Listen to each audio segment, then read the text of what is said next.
kind of weird because when I seen it, I was like, I felt helpless.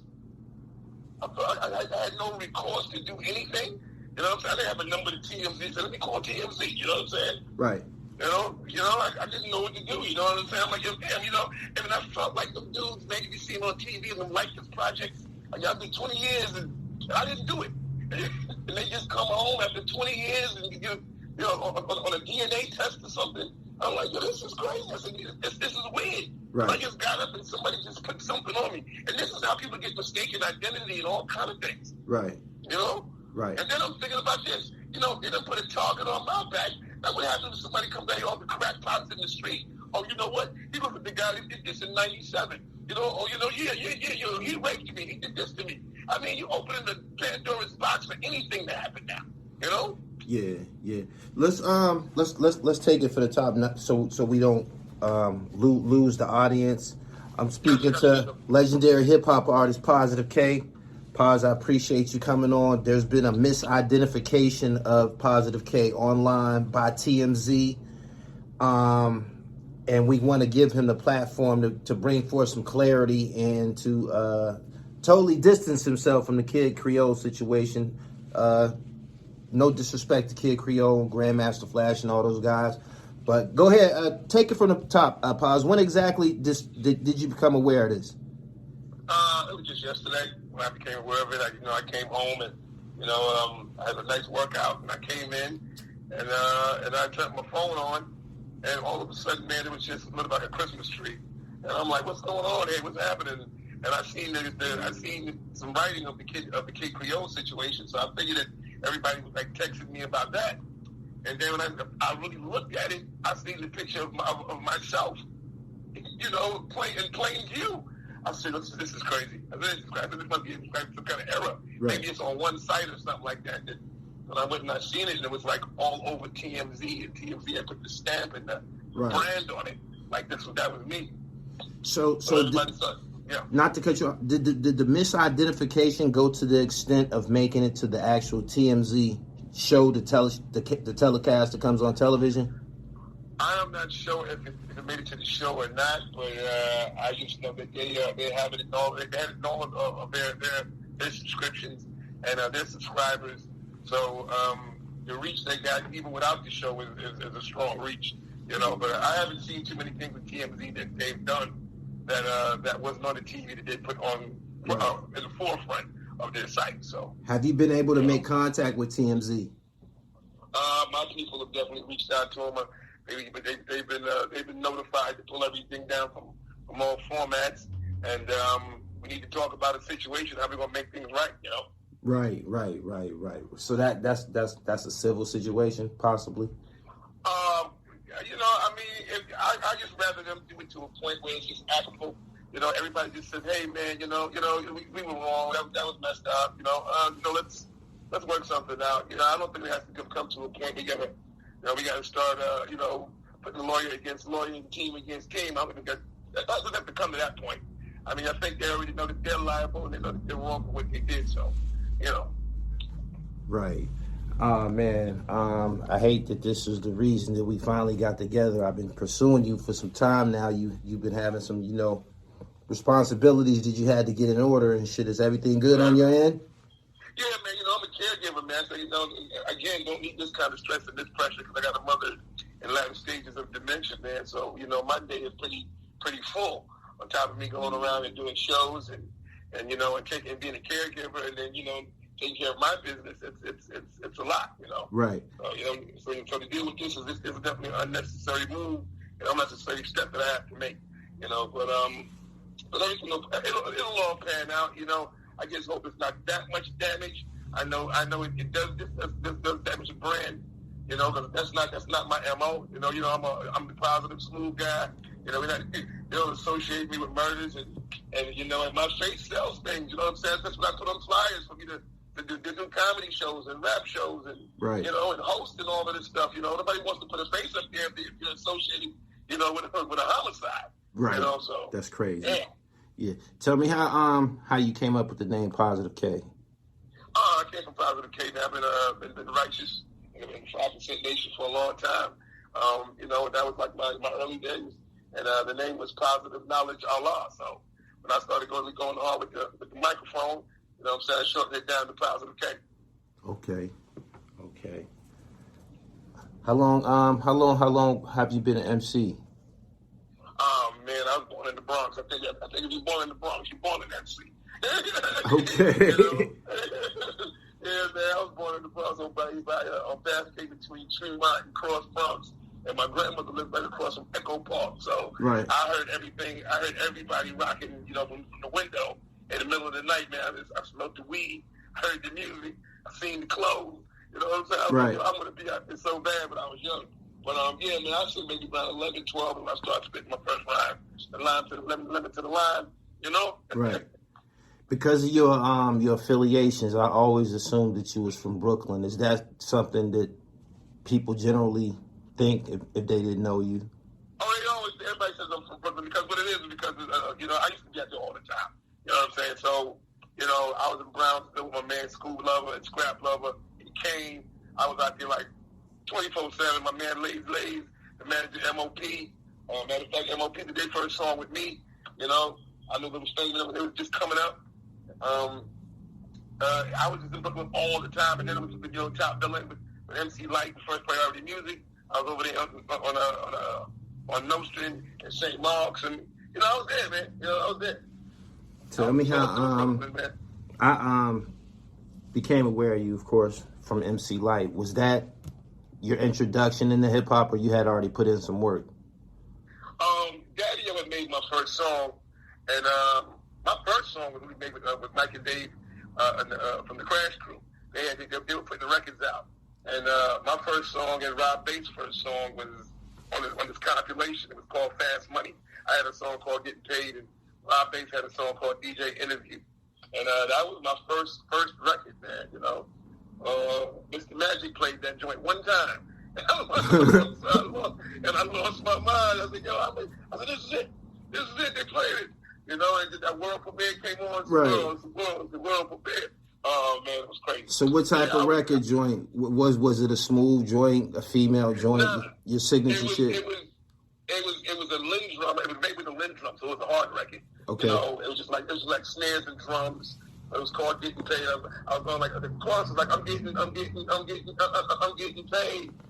paid. It was a hustle thing. You know what I'm saying? Okay. It was a hustle thing. I was young and I was hustling back then, and I was like, yo, we needed a little fly, little hustle record.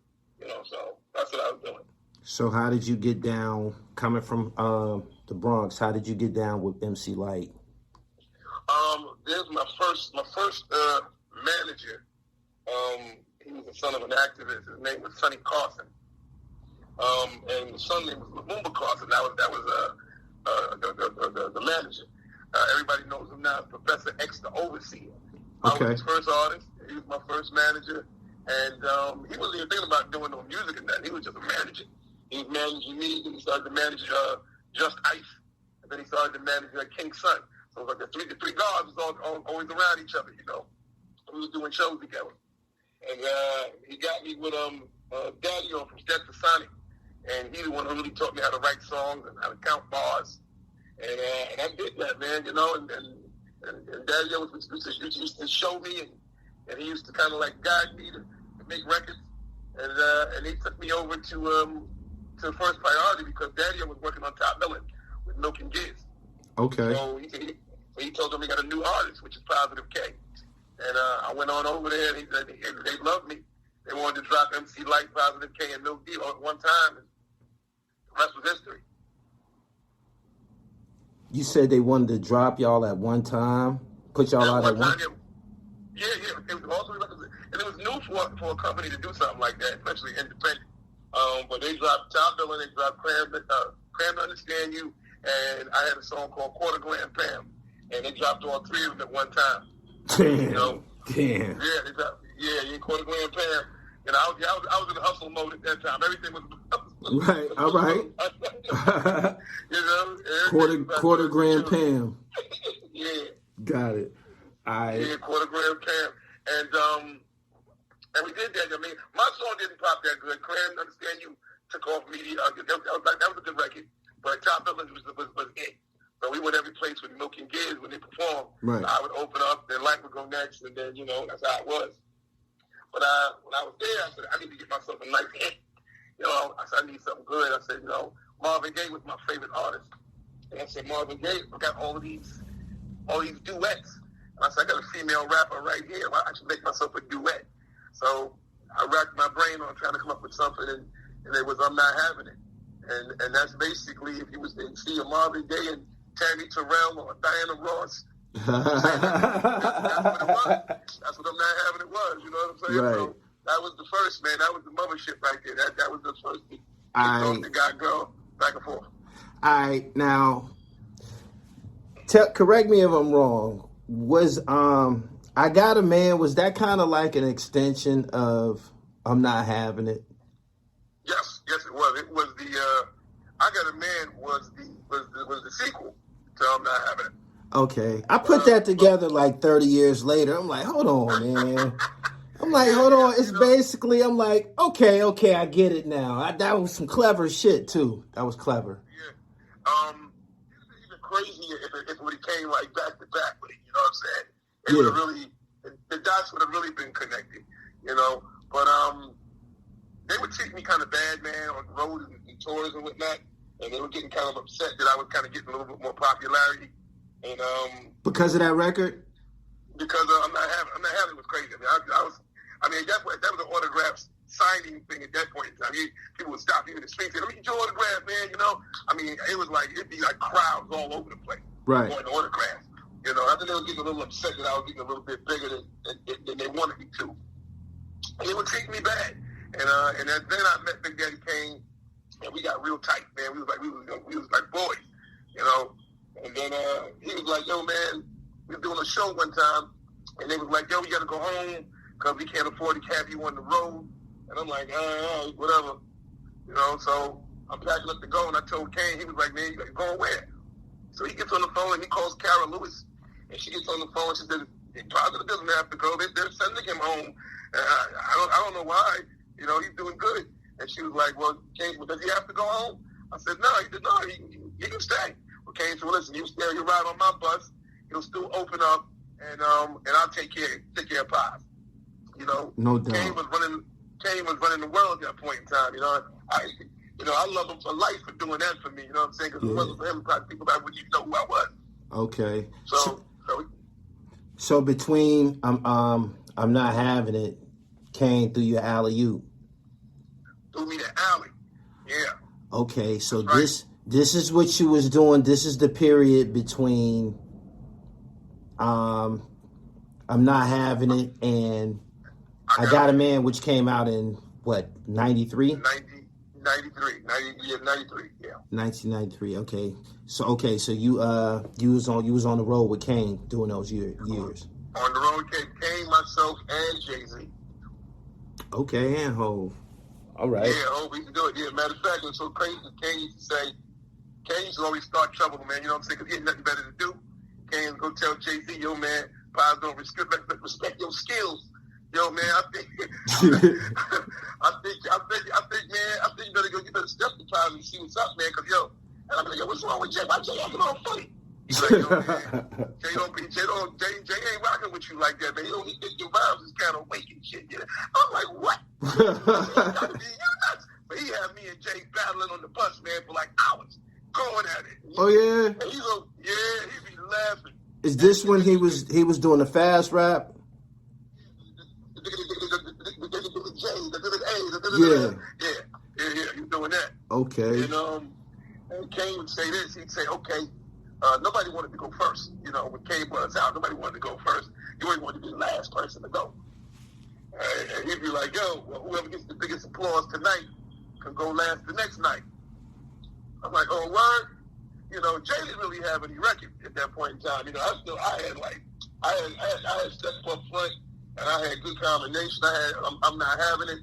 You know what I'm saying? People kind of knew me more than they knew Jay, but Jay would get it off on the freestyle tip. Right. But Jay would make us both freestyle. So I used to have the drama always say what you say about the chicks. You know what I'm saying? And the girls would scream and go crazy all the time, and Jay would have to open up. He used to be mad as hell. He used to be mad. but he used to have to open up first because I got the crowd. Right. We used to share hotel rooms, man. It was saying we used to share the hotel room, and nobody would ever take their clothes off at that point in time because, you know, nobody knew who the gay rapper was. That's what it was like. We was like, yo, man, I don't know who, man. Listen, man, you know, so somebody would go to the store and everybody would go to the bathroom and take a shower, you know, and change up or something like that. But right. we never do that in the same room, man, you know. Right. And we was real homophobic at that time, you know, so we didn't know what was going on, man, what was happening. So did you see him going as far as he took hip hop, or did you see anything? Was there any outstanding quality about him that would give you the impression that he was going to be great in hip hop? I know this much is that I was doing an independent company at the time. I probably was one of the first guys on the East Coast, other than Russell, that was putting out independent records and selling units at that level, and doing promotions with your own promotion company, and having a label give you promotion money to work. I was one of the first doing that. So nobody knows about this too much, but Dame Dash will tell you, Jay will tell you, Jay's first joint venture was with me. We had shook hands on it, and they were supposed to come with me and do Jay's project. And we had shook hands. I'll never forget the day because I just bought this new BMW, and I didn't know how to work the car, so I drove over to Jay and Dave in Brooklyn, and I parked my car, and we was in there talking so long, and the car just automatically locked. You know? I literally got the car that day. You know what I'm saying? Right. The car locked, and I was like, yo, damn, I'm trying to move around. I'm like, oh, man. So David was like, yo, man, we'll flatbed it to the crib, man. Just give me the address, and, you know, we'll have it shipped over to your block and just drop it there. I said, okay, cool. So they did that, and we shook hands, and we were going to do the deal together, the joint venture. I had the joint Creative Control Records, and we were going to do a Creative Control / their company, and we were going to go half and half on everything, and that's what we were going to do. And then I think about a week and a half later, 2 weeks, Clark Kent had just got the job at Atlantic Records. And Jay called me on the phone, and he was like, yo, fam, Clark got the joint, man. We're going to ride over there with him, man, since he got the job, J.O.B. I said, okay, cool, man. Just making sure you good, because me and Jay used to always sit there and talk and say, yo, if I get on, I'm going to come get you. If you get on, come get me. Right. And that's what we did. You know what I'm saying? So when I got on, I came and got Jay. Okay. No doubt. Damn. Tell me with that, I'm waiting for him to return that favor, though. You know what I'm saying?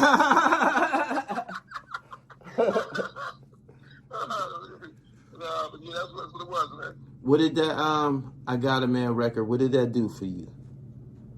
It changed everything. I mean, come on, the song is 3 decades old, man.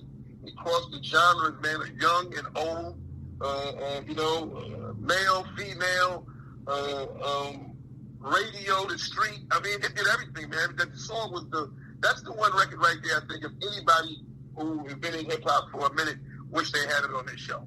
You know what I'm saying? I see guys right now trying to do all the shoot 'em up, you know, and you know, and the hardcore records, and they don't get the party going like I get the party going. Right. You know? And I know they want to, you know, they in their mid-40s or something like that. Nobody wants to be talking about pulling triggers and, you know, and all of that.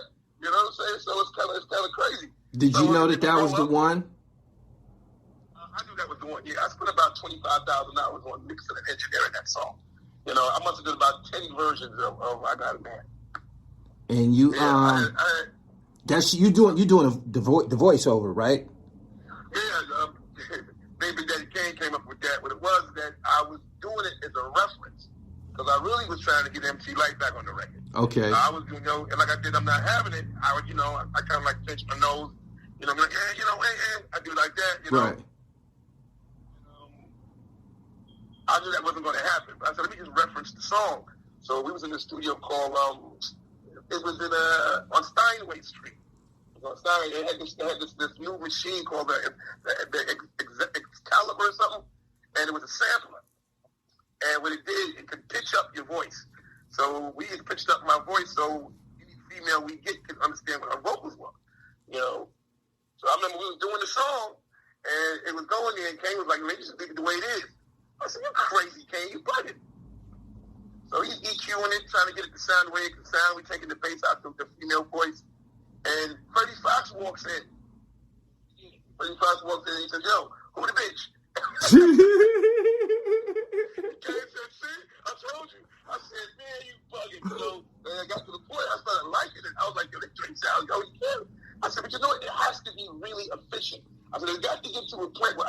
even tell.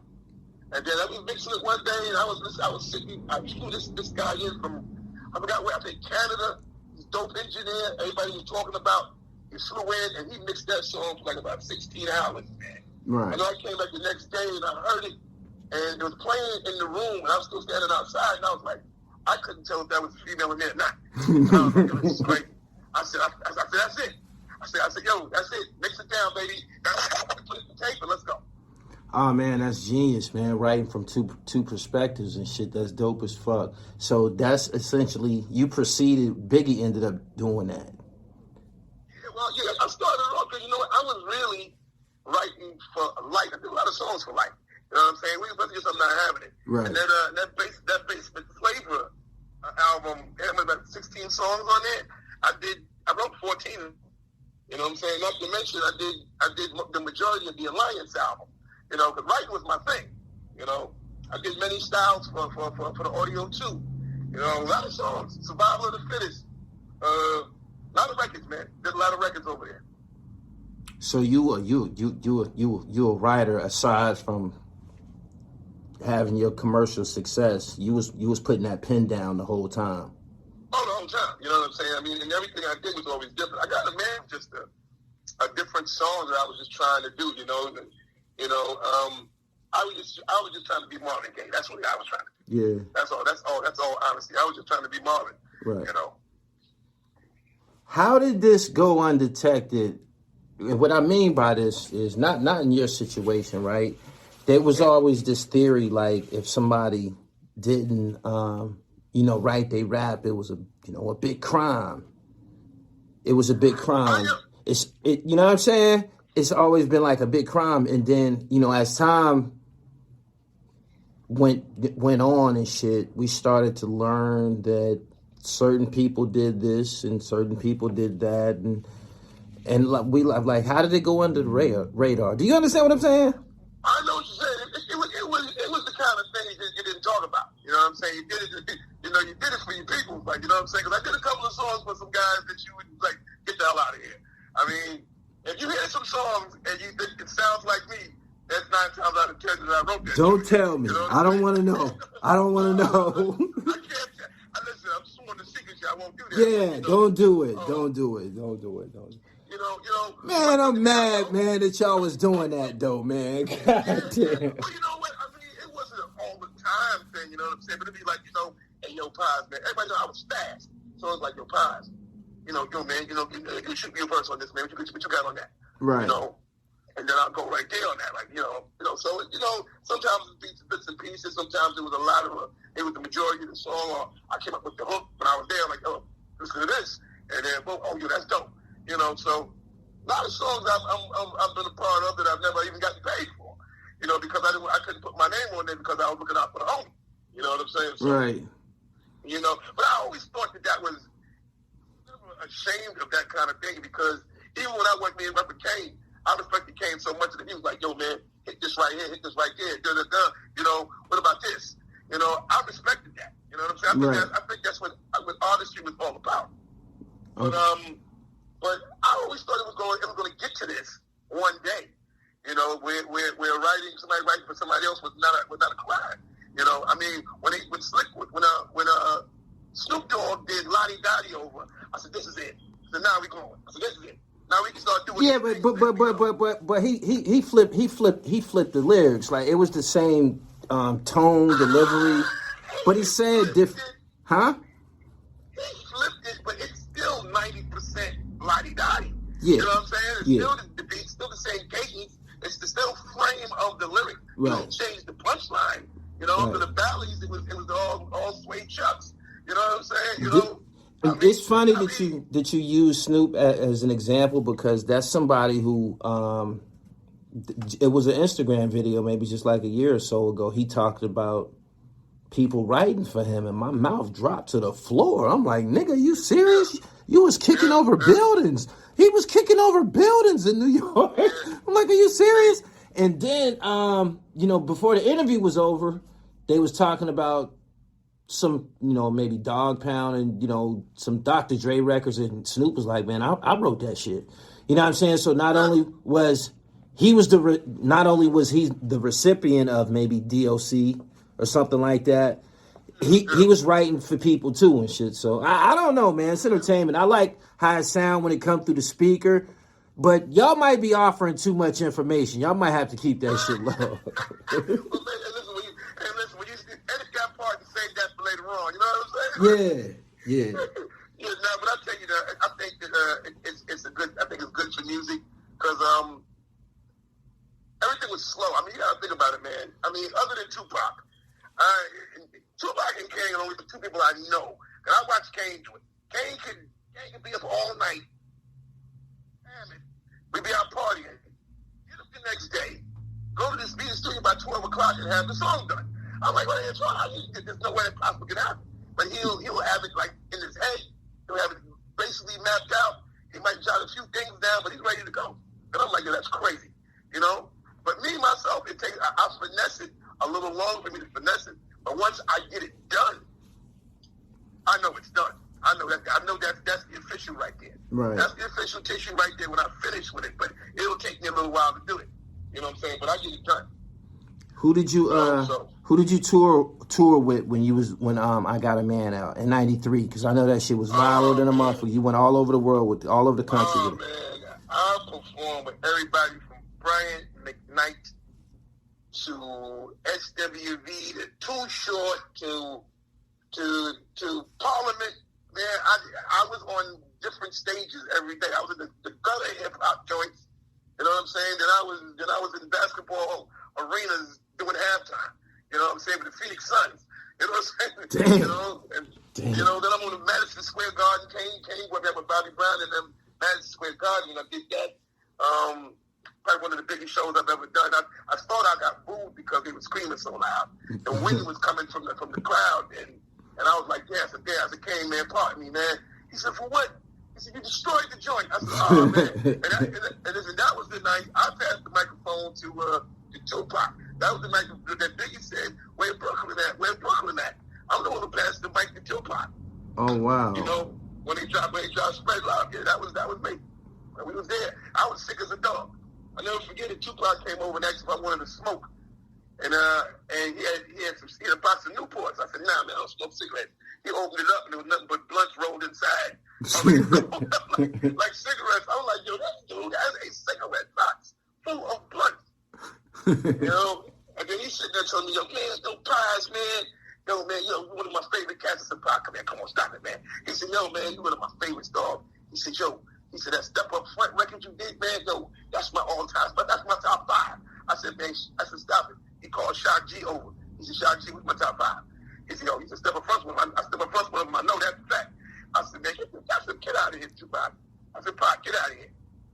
And next thing I know, he does, I get around, and he's scratching my joint. Step up. And I'm like, I guess he was in line. You know? So he was really on Step Up Front like that. Oh, wow. That did happen. That did happen. Oh, that's crazy. Yep. People don't know that. Yeah, you gotta look at it. But yeah, and also Gully them used it. You know what I'm saying? You know, Step to the Arena. That was my joint. You know, with Primo and them. Step up. That's my shit. Damn, I didn't know that was your shit, man. Damn. Yeah, that's me. Step Up Front, baby. Yeah. Wow, man. So, are you amazed at how many ways people have created diamonds off of those little snippets? Almost definitely, man. You know, and it's crazy about it because I never, you know, when people use it, I'm like, okay, go ahead. Because I use a lot of things I never got sued for, but I got sued for a lot of stuff too. But, you know, it amazes me sometimes when you sit back and you say, wow, you know, I actually did that. That's crazy. And you see how it affects people and people move. You know what I'm saying? I'm like, yo, damn, this is crazy. This is really crazy. When you see the comments, on YouTube and whatnot, they're like, yo, man, this is my joint, you know. They talk about night shift. They talk about Step Up Front. I'm not having it. People, you know, I did a show in Atlanta, a place called Club Pseudo, big nice joint, you know, and I did a show and the chick came out there, man, nice young lady, and she brought the CD in. She wanted me to sign her CD. And I'm like, yo, this is crazy. I said, wow, listen, I said, baby, you want the CD signed? She said, I want you to sign my CD. I'm like, wow, that was heavy. Damn. Yeah. So I I'm not having it. You wrote that. Oh yeah, 100%. Okay. It don't reflect on Lyte. It don't, cause she's a female. It don't reflect. Let me tell you something. It don't reflect on her. Huh? Not a female or not, even a female or not. She was the kind of person like this, man. You can write something for Lyte. She would say it like she knew it for 30 years.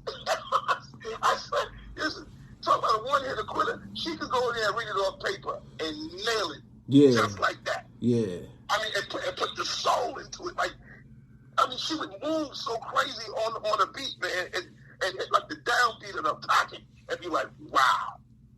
I didn't even see that when I wrote that. Like, she just freaked it. She was good. She was great. She's great with that. Wow. So, how many records did you write on that debut album? You know, I'm pretty sure it's public information. I can go look it up. I did everything on the debut joint. I'm a writer. I mean, you know what I'm saying? What was the name of her debut again? Her debut was Light as a Rock. Light as a Rock. Okay. Then it was All Eyes on Me. So that's when she had the cha-cha-cha. All right, yeah, that's where I'm stuck on that. That's the one. Yeah. All right. Yeah. King of Chill did a lot of that stuff on there too. It's like if King of Chill didn't write it, I wrote it. You know what I'm saying? So, you know, he was going, and he's real dope. You know, that's my partner there back in them days. So you did cha-cha-cha? No, I didn't do cha-cha-cha. Okay. King of Chill did cha-cha-cha. He produced that and wrote that. You know. Okay. Damn. Classic music, man. And they got your name all mixed up in this bullshit, man. We got to clear this shit up. You know what I'm saying? You know, we need some answers. Doing the comedy clubs, doing the rap shows, and bothering nobody. You know what I'm saying? I ain't got nobody's name in my mouth. You know what I'm saying? I'm just being peaceful, man, taking care of the family. And you wake up one day and you're a convicted murderer. Oh wow. So is the comedy show, is that a tour? Yeah, it's a tour. It's a tour. I pick up a lot of dates as I go. I'm taking a break for a couple of weeks. I'm doing my fasting and stuff. Mm-hmm. But yeah, man, it's great, man. The shows are wonderful. And as you can see, I was the only one that was out here doing comedy. You know what I'm saying? Yeah. You were still moving during the pandemic. I was watching you. Yeah. Well, even before the pandemic, you know what I'm saying? Okay. But I was the only one doing comedy. Now everybody wants to move to lane because I guess that pandemic kind of opened everybody's eyes. And listen, you know, we just can't keep beating the same drum. But you know, comedy is like boxing. You can't play that, man. You can't play with it. You know what I'm saying? You're either gonna take that serious or not. You know. Right. But everybody, there's lots of people trying to transition and jump on stage and be a comedian, which I never say I am. I say I do comedy. You know, for the respect of the comedians that've been there over 20 years. You know, and 25 years doing stand-up. I'm not gonna say I've been here for the last 3 or 4 years doing stand-up, and I'm gonna say hold on. You're not just a promoter. You an actual comedian now. Oh no, I'm doing actual stand-up. Been doing that, yeah. Man, I ain't know that, man. Get out of here, man. I'm gonna send you a clip there. I'm gonna inbox you. I'm gonna inbox you a clip. Oh yeah. I believe you can do it, man. You smile a lot and shit like that. You got a bubble. I did the last factory. All my Larrys, they love me. You know what I'm saying? It's great. Ah, man. See, I thought you was touring, like, I thought you had a show where you had, like, your own, like, 3 or 4 comedians and maybe you came out and performed your song or something. Nah, I do 30 minutes. So god damn, you getting busy. 30 minutes, baby. So that skill as a writer, to be able to write rhymes, did that skill contribute to you being able to pen comedic material? Most definitely, much better. It helps me with the crowd too. I can kind of handle the crowd a little bit better. I can kind of see things while I'm moving at the same time. Right. You know, like something in the front row. I can get on that real quick. You know, but it's the same energy, man. It's you and the microphone. You know what I'm saying? Only thing about it with this is that ain't no DJ you can really fall back on. But you know, I do keep a DJ around, so because I do a little funny rhymes sometimes, and you know, do some things for the ladies that makes them laugh and giggle and stuff. I do a couple of rhymes, so that's kind of dope. But I'm doing what comedians aren't doing, you know. So and they don't like that. Yeah, you doing that because You show business, man. You like Nipsey Russell and shit. You like, yeah, you know what I'm saying? Yeah, Sammy Davis. yeah, You know what I'm saying? yeah, fucking right. I'm bringing more than one thing, and comedians don't really like it. But I never knew this though. Comedians they bite more than rappers. For real? Comedians bite more than rappers, bro. You caught somebody clipping you? I caught somebody clipping my whole joint. You know what I'm saying? And then, but I wasn't even tight about it because the dude was a comedian that I kind of looked up to at that point in time. And I was like, you know, and he was like supposedly looking out for me. Like, you know, man, I'm gonna show you how to execute a little bit better than what you're doing. And next thing I know, I popped up one night, and I was coming through, and I'm like, that motherfucker actually got every joke that I do something just the same way. Oh, wow. Then I had another comedian who was a real big guy. He said, yo, man, when he first heard me, he said, no offense, but I'm doing all them jokes on the boat ride next week. You want him? And listen, and I was like, solid to the point, like, I wasn't even mad. I was like, man, you don't bite my jokes. I said, damn, I must be good. You know what I'm saying? I would have been flattered by that one. I would. Yeah, I was like, I took it, but he was serious. He said, I'm biting. Then I got mad. I was like, yo, man, that's messed up, man. You know? Right.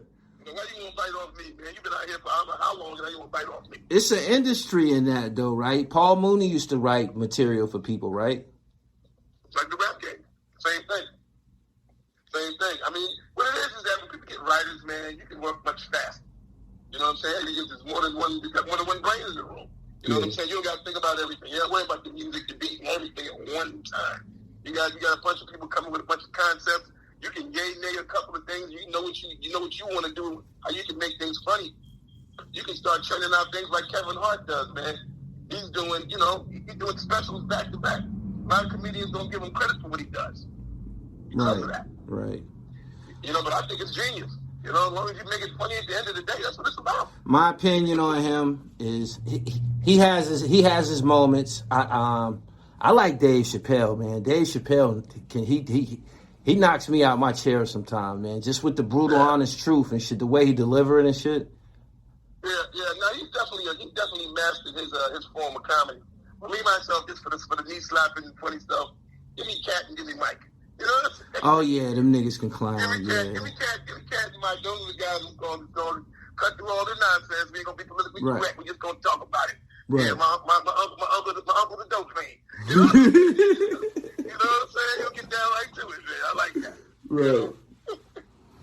Right.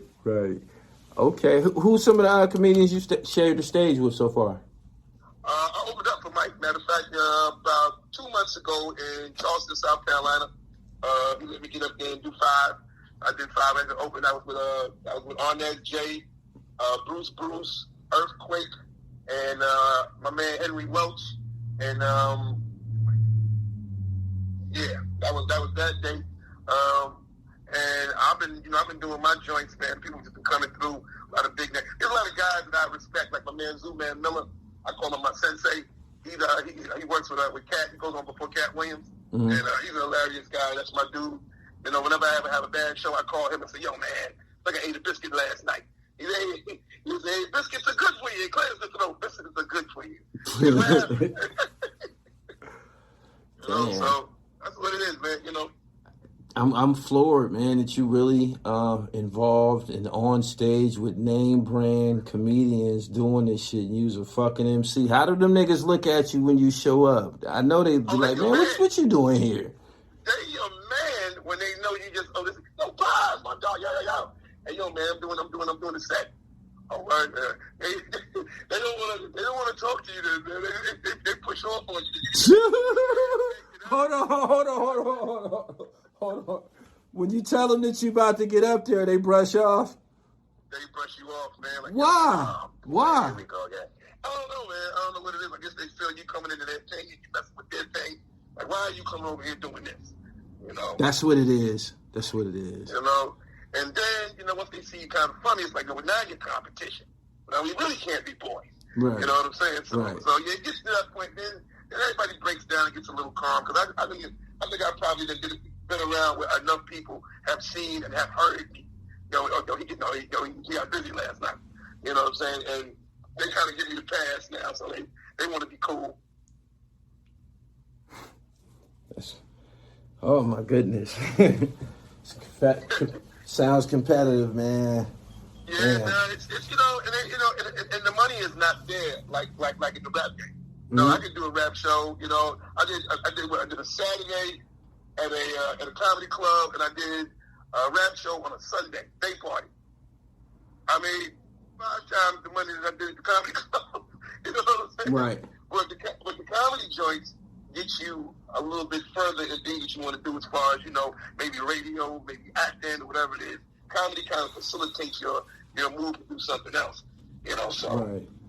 I hope you go far at that. I hope y'all resurrect that whole thing. I was actually just watching a documentary by Guy Torry's brother.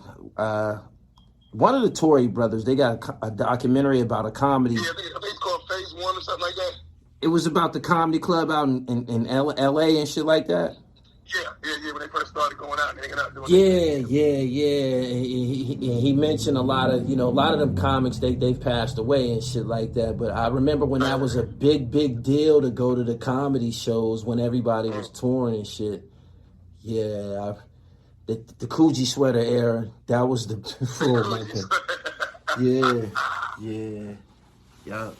Yeah. Musically, do you still record at all? Do you still have music available?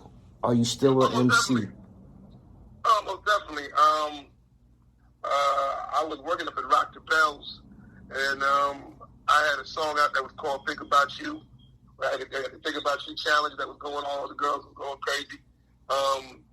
I did an album with Greg Nice. People don't even know about that album. We did an album with Greg Nice. We started a group called The Great Minds, and we did that. And that's a great body of work. That's just sitting there, I had the #1 college record, a song called "Make It Happen" with me and Mr. Cheeks. You know what I'm saying? That was the #1 college joint with the millennials.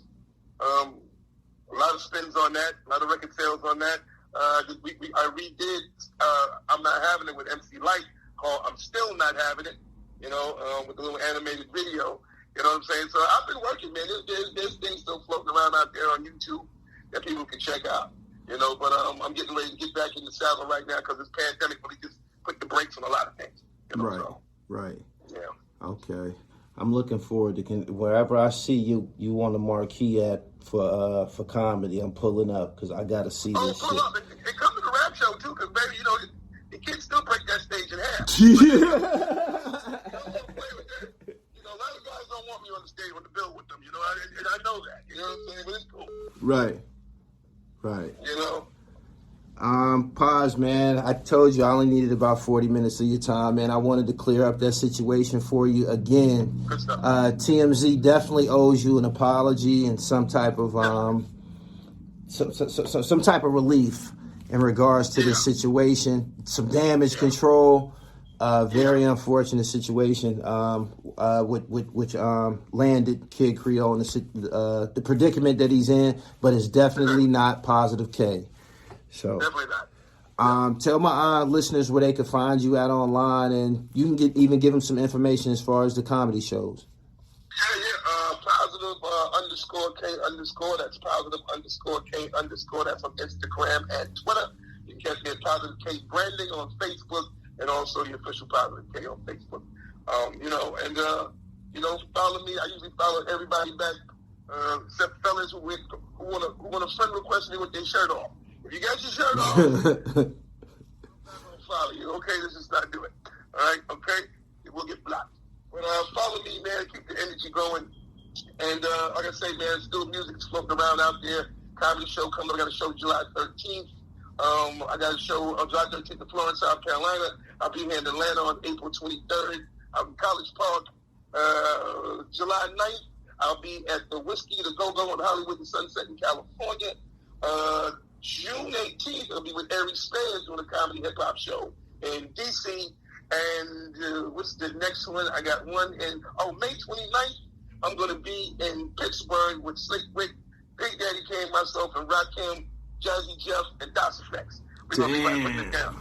Damn. Yeah, that's all I remember right now, but we out here. Man, you doing it, man. You working like a young nigga, man. Hey, listen, it don't feel like when I finish, though, you know what I'm saying? Right.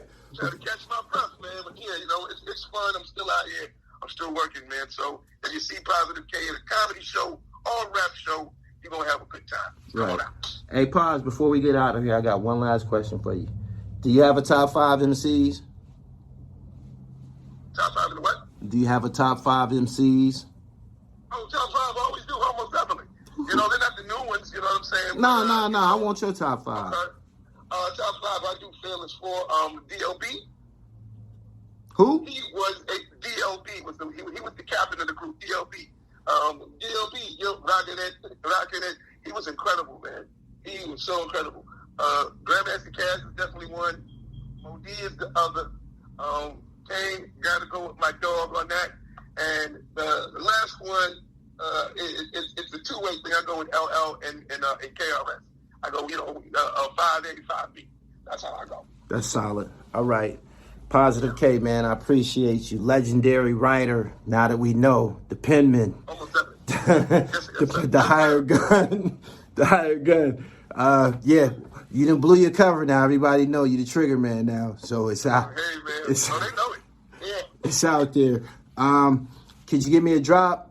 And I appreciate your time and opportunity, man. And I hope that situation with TMZ corrects itself right away. Okay, cool. All right. Ready? Yep. Yo, this is Positive K, and you're listening to Gully TV. And remember, legends of an era always stick together. Ow! My man. Appreciate you, Paz. You know it. Yep, peace. If you tune into me, you listen to the podcast, The Dribble, on all platforms. That was the legendary Positive K. Make sure you follow me on YouTube as well as my social media platforms. Instagram, I am Gully TV _. Twitter, at Gully TV1. And Facebook, Jamil Lindsay. Peace.